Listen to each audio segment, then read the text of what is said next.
श्री स्वामी समर्थ. तुम्हा सर्वांचं श्री स्वामी समर्थ कृपा या चॅनलवर मनापासून खूप खूप स्वागत. येत्या 6 मे 2024 रोजी वार सोमवार या दिवशी स्वामी महाराजांची पुण्यतिथी आहे. आत्ताच आपण सर्वांनी 10 एप्रिल 2024 रोजी स्वामी महाराजांचा प्रकट दिन उत्साहाने साजरा केलेला आहे. यावेळी सर्व स्वामी भक्तांनी स्वामी महाराजांच्या खूप सेवा केल्या आहेत. कुणी 21 दिवसांच्या सेवा केल्या आहेत, कुणी 11 दिवसांच्या, तर कुणी अगदी 7 दिवसांच्या सेवा केल्या आहेत. तुमच्याकडून स्वामींची खूप मोठी सेवा घडलेली आहे. ज्यांनी इच्छापूर्तीसाठी सेवा केल्या त्यांना इच्छापूर्तीचे अनुभव देखील आले असतील. आणि आता स्वामींच्या पुण्यतिथी निमित्ताने बऱ्याच जणांनी 16 एप्रिल 2024 पासून स्वामींच्या 21 दिवसांच्या सेवेला सुरुवात केलेली आहे. ज्यांनी स्वामींच्या 21 दिवसांच्या सेवा करायला सुरुवात केली नसेल ते सर्वजण 26 एप्रिलपासून ते 6 मेपर्यंत स्वामींच्या 11 दिवसांच्या सेवा करू शकतात.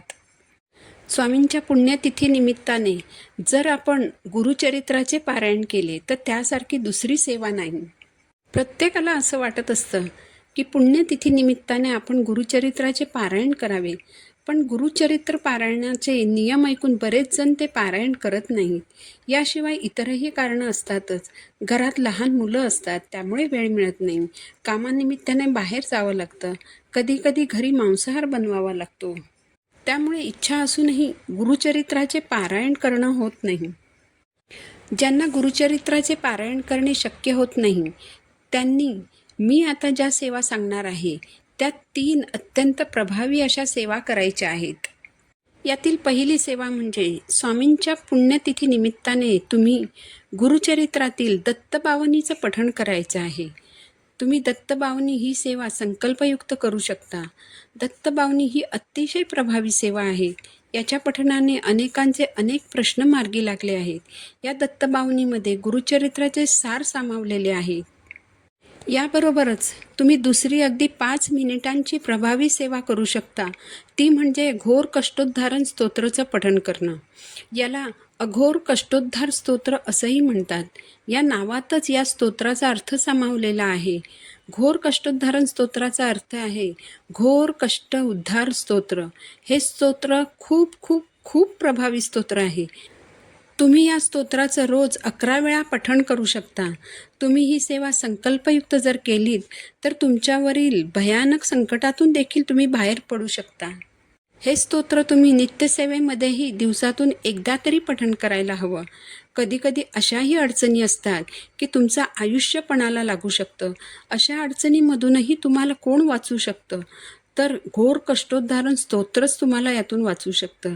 कितीही भयानक संकट तुमच्यावर येणार असेल तर तेव्हा त्यातून वाचण्यासाठी तुम्ही रोज घोर कष्टोद्धारण स्तोत्राचं 11 वेळा पठण करायचं आहे.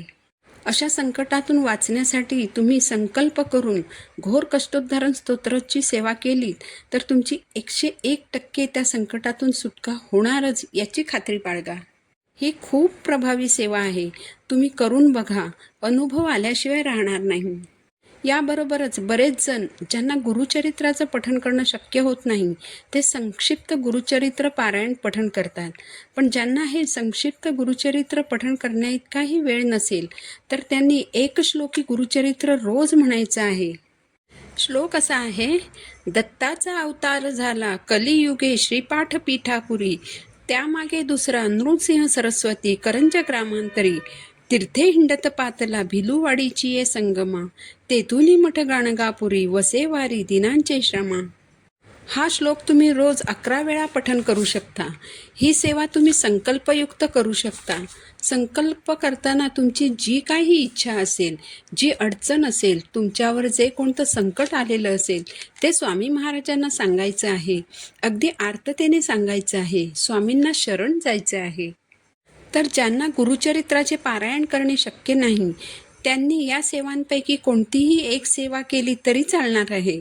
आता या सेवा करताना नियम कोणते पाळायचे आहेत तर गुरुचरित्राचा मोठा ग्रंथ वाचताना जे नियम पाळावे लागतात ते इथे लागू होत नाहीत.